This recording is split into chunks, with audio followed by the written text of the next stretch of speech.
Papua New Guinea was shaken near Morobe Province by an earthquake of magnitude 7.6 31 minutes ago, the United States Geological Survey reported. The quake hit at a moderately shallow depth of 61.4 kilometers beneath the epicenter near Morobe Province, Papua New Guinea, in the morning on Sunday, September 11, 2022, at 9:46 a.m. local time. Magnitude and other quake parameters can still change in the coming hours as the agency continues to process seismic data. A second report was later issued by Italy's National Institute of Geophysics and Volcanology, INGV, which listed it as a magnitude 7.4 earthquake.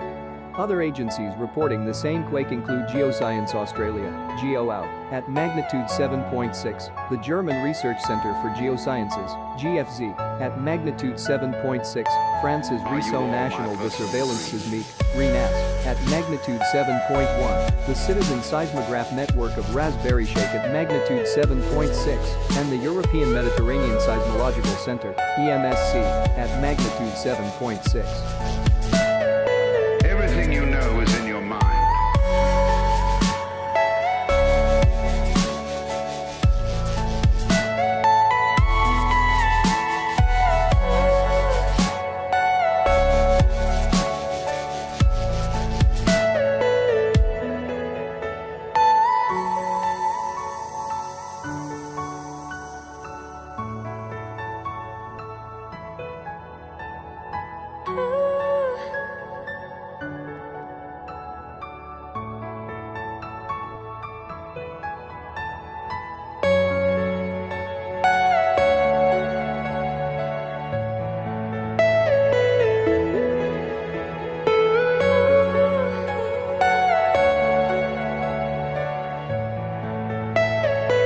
Are you all my personal dreams?